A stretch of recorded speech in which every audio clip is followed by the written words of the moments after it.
The air hung thick and humid, smelling of freshly cut grass and something vaguely metallic, like old lockers. Lily clutched her lunch bag, the plastic digging into her sweaty palm. Northwood Elementary loomed before her, a brick behemoth humming with the chaotic energy of 1,000 unseen children. Butterflies, or maybe wasps, were doing acrobatics in her stomach. New school, new worries. A gaggle of girls with intricately braided hair and matching pastel backpacks skipped past, their laughter sharp and alien. Lily shrank back, feeling subtly conspicuous in her hand-me-down jeans and plain blue t-shirt. This wasn't her old school, where everyone knew her, where her black belt in karate was a badge of respect, not a curiosity. A sudden commotion erupted near the bike racks. A group of boys, led by one with a shock of unruly brown hair and a sneer plastered across his face, were surrounding a smaller kid.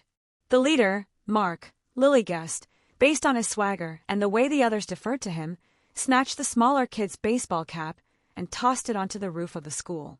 The smaller kid's face crumpled, and he ran off, clutching his backpack. Mark and his cronies roared with laughter. Lily's fists clenched instinctively. She navigated the crowded hallway, dodging backpacks and stray elbows, finally finding her homeroom. The room buzzed with a nervous energy that mirrored her own. Kids whispered, compared schedules, and eyed the new girl with open curiosity. Lily found an empty desk in the back, near a window overlooking the playground. Lunch was worse. The cafeteria was a cacophony of clattering trays, shrill voices, and the pungent aroma of mystery meat. Every table seemed to be claimed, a fortress of established friendships. Lily wandered aimlessly, her stomach twisting tighter with each passing glance. She finally spotted an empty spot at the end of a long table. Hesitantly, she sat down. A few kids were already seated, absorbed in their own conversations. No one acknowledged her. Lily pulled out her sandwich, a simple peanut butter and jelly, and unwrapped it slowly, meticulously. She took a bite, but the familiar taste offered no comfort. Suddenly, a shadow fell across her tray. Lily looked up. Mark and his posse were standing there, smirking. Mark held a plastic container filled with murky water. Well, Mark drawled, his voice dripping with mock politeness. Looks like we have a new student. Welcome to Northwood, newbie. Lily's heart hammered against her ribs. She recognized the water. It reeked of disinfectant. Janitor's water. Thanks, she mumbled, trying to keep her voice steady. Mark's smirk widened. Don't get too comfortable. He tilted the container, the murky water sloshing dangerously close to her sandwich. Things can get a little wet around here. The bullies' plan. The cafeteria air hung thick with the smell of lukewarm pizza and simmering resentment. Mark Thompson stabbed listlessly at his mystery meat with a plastic fork. Man, I'm bored, he groaned, slumping further into his chair. Beside him, Dave, ever the echo, mirrored his posture. Totally bored. This school sucks. Across the table, Kevin, the brains of their operation, or at least the guy who occasionally remembered to bring a pen, chewed thoughtfully. We could ditch. Go to the arcade. Mark scoffed. And get detention? No thanks. Gotta keep my record clean for football tryouts. He scanned the room, his gaze snagging on Lily Chun, who sat alone at a table near the window, meticulously sketching something in a notebook. Her dark hair was pulled back in a neat braid, and she seemed oblivious to the lunchtime chaos around her. A slow grin spread across Mark's face. Or we could liven things up a bit. Dave, always eager to please, perked up. What do you have in mind, Mark? Remember how Mrs. Henderson left the janitor's closet unlocked this morning? He lowered his voice conspiratorially. I'm thinking a little shower. For our new friend. Kevin raised an eyebrow. You mean with the mop bucket? The bucket, the hose, the whole shebang, Mark said, a mischievous glint in his eye. Imagine her face. He snorted, picturing the look of surprise and humiliation on Lily's face. It was a small thing, a stupid thing, but it would break the monotony, make him feel important, maybe. Dave was already on board, practically vibrating with excitement. Dude, that's epic. She'll be soaked. Kevin, however, looked less enthusiastic. Isn't that a bit harsh? She hasn't done anything to us. Mark waved his hand dismissively. Relax, Kevin. It's just a prank. A little welcome to Northwood thing. Besides, he added, his voice dropping to a whisper, it'll be hilarious. He knew Kevin wouldn't back out. He never did. He outlined the plan. Kevin would keep watch outside the cafeteria, ensuring no teachers were nearby. Dave would grab the bucket and hose from the janitor's closet. Mark himself would be the one to deliver the shower. The bell signaling the end of lunch buzzed, cutting through the noise. A perfect distraction. All right, let's move, Mark said, pushing himself up from the table. A surge of adrenaline coursed through him, a heady mix of excitement and apprehension. He ignored the small voice in the back of his head whispering that maybe, just maybe, this wasn't such a good idea. He was Mark Thompson. He didn't back down from anything. Not even a little water. Sneaking and schemes. Lunchtime. The cafeteria buzzed, a hive of adolescent energy. Mark Thompson stabbed viciously at a lukewarm tater tot with his fork, the blandness mirroring his mood. This day is dragging, he muttered, more to himself than to his two buddies, Darren and Kyle, who were engrossed in a heated debate about whose turn it was to buy the next energy drink. I've got an idea, Mark said, louder this time, snapping their attention back to him. He lowered his voice, leaning in conspiratorially. Remember old man Hemlock's been complaining about kids leaving the water running in the art room sink? Darren grinned, a flash of teeth. Yeah, you thinking what I'm thinking? Let's just say, Mark said, a glint in his eye, Hemlock's gonna get a whole lot wetter than he expects. The plan was hatched in whispers, punctuated by stifled laughter. The janitor's closet, conveniently located near the deserted art wing, was their target. Hemlock was notorious for taking an extended lunch break, leaving his domain unguarded. Slipping out of the cafeteria wasn't difficult. The teachers were too busy policing food fights and hallway romances to notice three figures melting into the crowd. They reached the art wing, the usual cacophony of a school replaced by an echoing silence. Mark tried the handle of the janitor's closet. Locked. Damn it, he hissed. Kyle, surprisingly nimble for his size, produced a slim gem from his pocket. Relax, I got this. He slid the tool into the lock, a faint click echoing in the stillness. The door swung open. The closet reeked of bleach and something vaguely rotten. Buckets, mops, and bottles of cleaning solutions lined the shelves. In the corner, a stack of deflated water balloons sat next to Hemlock's ancient, moss-green super soaker. Jackpot, Darren breathed, already filling balloons at the slop sink. The water ran brown and gritty. Perfect, Mark said, a wicked grin spreading across his face. This is gonna be epic. The balloons filled quickly, the murky water stretching the rubber thin. The smell intensified, a pungent mix of floor cleaner and stagnant water. It was truly vile. What about the super soaker? Kyle asked, eyeing the weapon. We need something special for that, Mark replied, rummaging through the cleaning supplies. He found a half-empty bottle labeled Industrial Strength Drain Cleaner. Whoa, dude, isn't that a bit much? Darren asked, wrinkling his nose. Don't worry, I'm not going to use the drain cleaner, Mark said, shaking his head. But this... He held up a bucket half filled with the gray sludge Hemlock used to clean the paintbrushes. This is art. This is perfect. The super soaker was loaded with the murky, paint-infused water. The balloons were stashed in Darren's oversized backpack. They were ready. The bell signaling the end of lunch was about to ring. It was almost showtime. The watery trap, the cafeteria, resonated with the clatter and clamor of lunchtime. Lost in her world, Lily bent over her sketchbook, oblivious to the odors of processed meat and tepid pizza. She worried the end of her pencil with her teeth, brow creased in concentration as she rendered the raptor.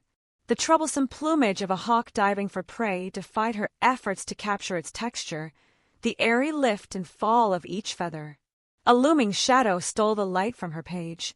Her stomach clenched as she looked up. Mark Thompson stood there, his entourage in tow, Kevin, a mountain of boredom, and Sarah, her practiced smile failing to mask her cold eyes.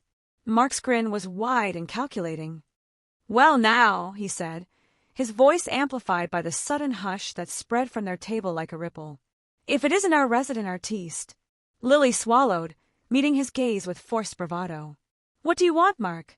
A low chuckle escaped him, a grating sound like stones grinding together. "Just appreciating your artwork." He gestured towards the notebook, a can of soda dangling from his fingers. Condensation beaded on its surface, tracing dirty streaks on the floor. "Though I think it's a little monochrome." Kevin shifted his weight, and Sarah's giggle, sharp and brittle, cut through the air. Lily's gaze flicked past them, snagging on something glinting behind Kevin's bulk. A bucket. Beside it, a mop leaned against the wall near the groaning trash receptacles. The janitor's closet. A cold dread pulsed through her veins. This was more than just taunts. "Leave me alone, Mark," she managed, her voice betraying her fear. He crowded her space, his presence suffocating. The cloying scent of cheap aftershave and stale sweat filled her nostrils. "Now, Lily, where's your school spirit? We just want to make you feel integrated." He nodded subtly to Kevin, who edged the bucket closer. It sloshed with murky water, tainted with a sharp bite of disinfectant. A metallic tang seemed to coat Lily's tongue. Mark lifted his soda, shaking it with exaggerated casualness. "Think of it as an initiation, a Northwood welcome." His eyes held a glint of cruel amusement. Sarah's laughter escalated, echoing off the unforgiving tile. Lily's grip tightened on her pencil, her knuckles bone-white. She felt the weight of judging eyes, a chorus of morbid fascination and cowardice. No one would intervene. No one ever did. Mark popped the top of the soda. The sharp hiss amplified the sudden, expectant silence. He angled the can, a single drop of cola clinging to the rim. "Any parting words, Chun?" Soaked and surprised, Lily didn't hear them coming. Lost in the delicate lines of the old oak tree, its gnarled branches reaching like skeletal fingers against the vibrant blue sky, she sketched with focused intensity. Sunlight warmed her back as she sat on the park bench, oblivious to the approaching storm. The air hummed with the lazy buzz of bees and the distant laughter of children playing. "All right, Thompson, don't chicken out," a gruff voice whispered, though not quietly enough. Lily frowned, but didn't look up. Probably just teenagers being loud. A metallic shtick broke the afternoon calm. Before Lily could register the sound, a deluge of cold, foul-smelling water slammed into her. It stung her eyes, plastered her hair to her face, and soaked her clothes in an instant. The sketchbook flew from her hands, landing with a pathetic splash in a puddle already forming at her feet. The stench hit her then, a nauseating mix of stale mop water, disinfectant, and something vaguely organic. She sputtered, wiping the grime from her eyes, and finally looked up. Mark Thompson stood grinning, the oversized super soaker still dripping in his hands. His usual entourage, Ben and Kevin, flanked him, their faces contorted in gleeful anticipation. They were waiting for tears, for a breakdown, for the satisfaction of seeing their victim crumble. "Oops! Butterfingers," Mark sneered, his voice dripping with false innocence. Ben and Kevin erupted in laughter, high-fiving each other. "Maybe stick to drawing, Chun. That's about all you're good for." Lily blinked, her face impassive. A drop of the putrid water slid down her cheek. The laughter bounced around her, grating on her ears, but she felt strangely detached. This wasn't the worst thing that had ever happened to her. Not by a long shot. She took a slow, deliberate breath, the putrid smell filling her lungs. The laughter began to taper off, replaced by a nervous shuffling. Mark's grin faltered. Ben stopped high-fiving Kevin and nudged him with an elbow, a question in his eyes. Lily reached down and retrieved her ruined sketchbook, waterlogged and smeared. She held it up, examining it as if it were a priceless artifact.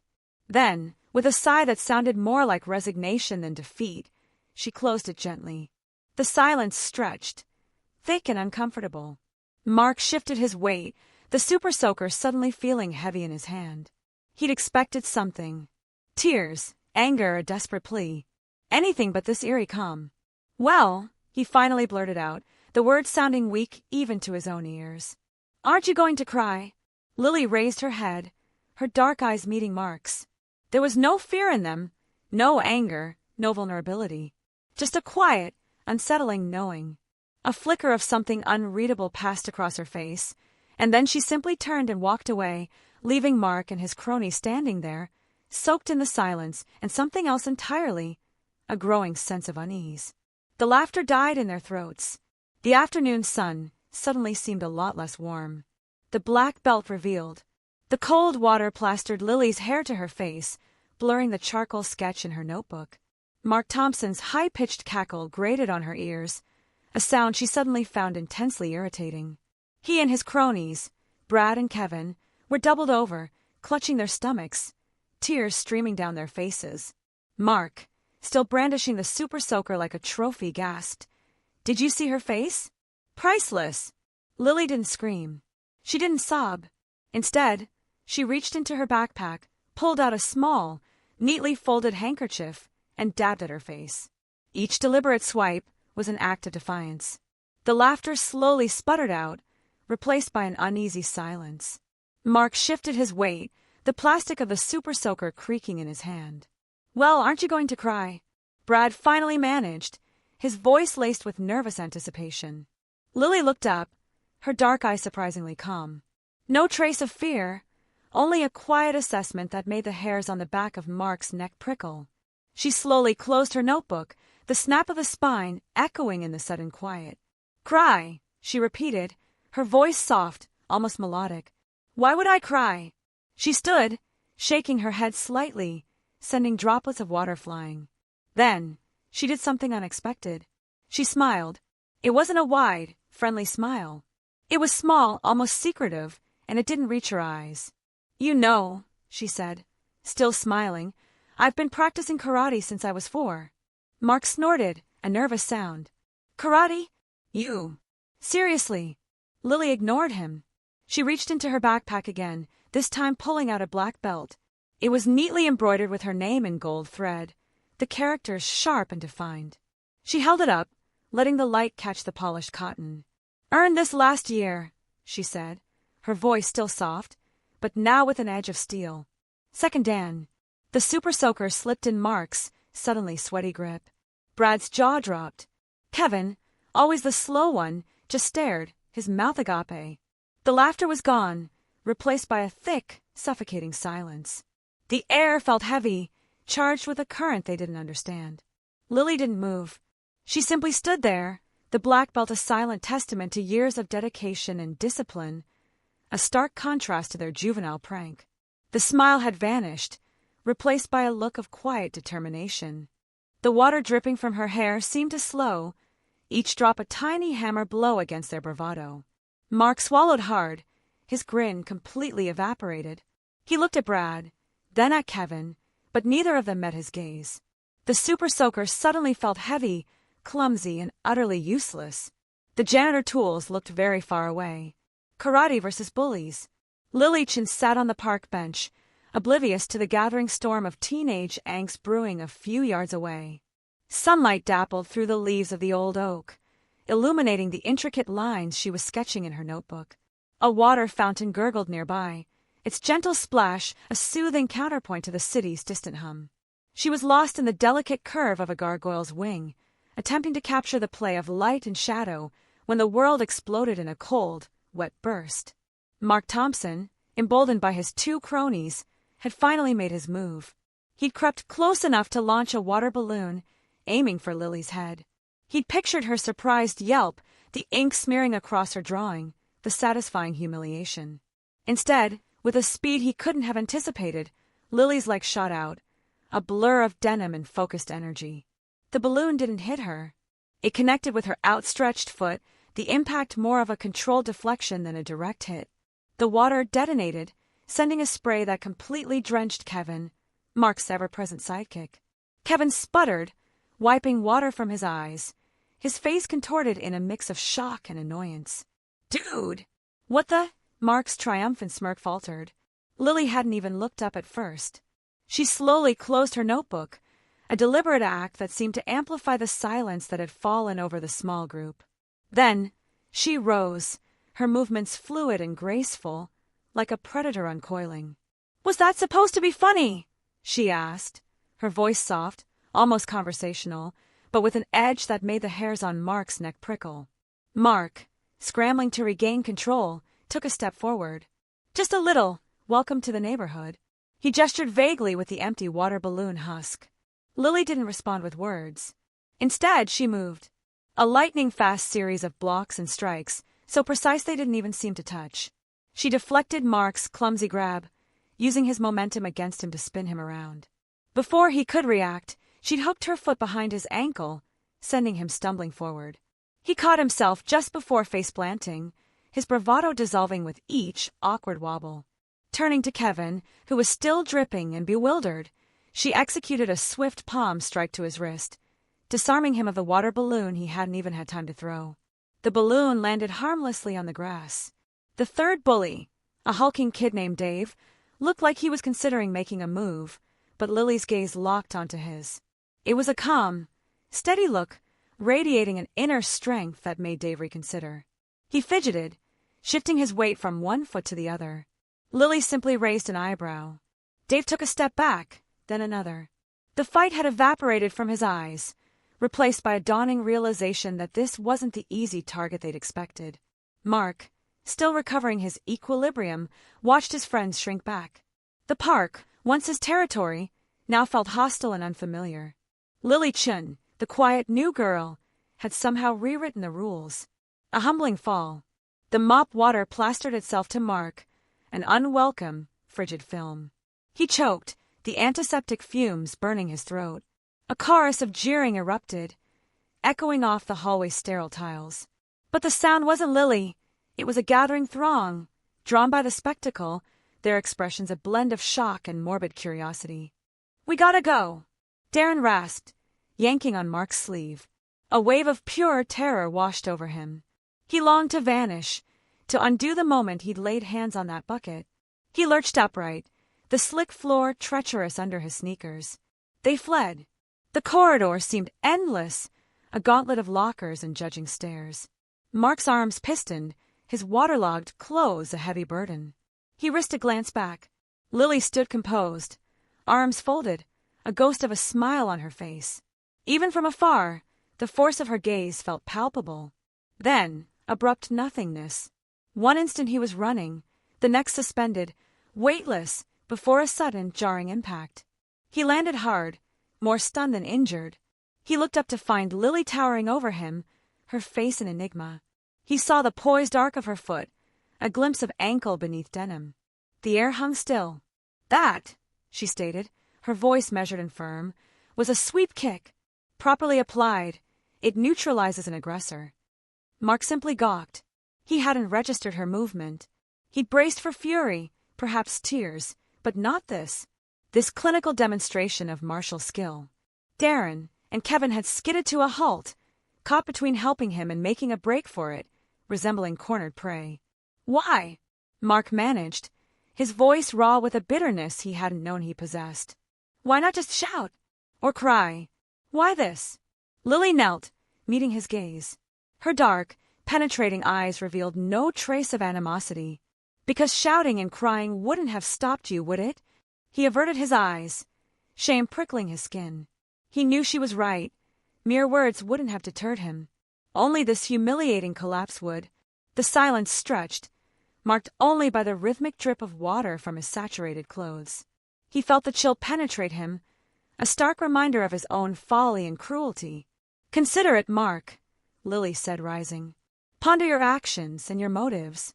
She pivoted and walked away, leaving him slumped on the floor, drenched, humiliated, and profoundly alone. The jeers had subsided. The audience had dissipated. Only Darren and Kevin lingered, their faces reflecting a mix of pity and apprehension. He knew, with a sickening certainty, that everything had shifted. The tumble wasn't merely physical. It was a fall from grace, a stark reckoning with the fallout of his own choices. And the most galling part? He knew he'd earned it.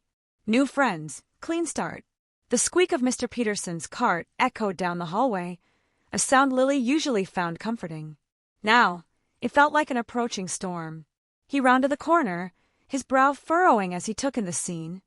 Puddles shimmering under the fluorescent lights, the scattered mop and bucket, and the group of teenagers awkwardly frozen in place. "What in tarnation?" he began, his voice a low rumble. Lily stepped forward, her voice calm despite the tremor she felt inside. "There was a misunderstanding, Mr. Peterson. I'm Lily Chun, and these gentlemen were demonstrating the cleaning equipment." Mark's face flushed crimson. He opened his mouth to protest, but one look at Lily's steady gaze silenced him. Mr. Peterson's eyes narrowed, but he seemed willing to accept Lily's explanation, at least for now. A demonstration, eh? Well, it looks like it got a bit out of hand. Someone want to explain further? Mark shuffled his feet. It was a joke, Mr. Peterson. A stupid one. I'm sorry, Lily. The apology felt forced, but the sincerity in his eyes was undeniable. We all are. Right, guys? His friends mumbled their agreement, their bravado completely evaporated. Even Derek, the largest of the group, seemed subdued. Lily nodded, accepting the apology, however clumsy. Accidents happen. Let's just clean this up. To her surprise, Mark didn't hesitate. He grabbed a discarded mop, his face still red but determined. His friends followed suit, retrieving towels and the stray bucket. The initial awkwardness slowly dissolved as they worked together. Even Mr. Peterson, after a moment of observation, joined in, grumbling about wasted water but offering surprisingly helpful tips on mopping techniques. Lily found herself working alongside Mark, a strange sense of camaraderie developing as they wrung out wet towels and wiped down lockers. The air, thick with tension moments ago, now hummed with a quiet rhythm of shared labor. She even managed a small smile when Mark, attempting to demonstrate a professional mopping swirl, ended up splashing water on his own shoes. Maybe stick to textbooks, she teased, a genuine laugh escaping her lips. Mark grinned, a sheepish but relieved expression on his face. Yeah, maybe you're right. So are friends. Lily considered his outstretched hand. It was still slightly trembling, a testament to the earlier confrontation. But there was something else there, too, a glimmer of genuine regret and a desire to make amends. She shook his hand firmly. Friends.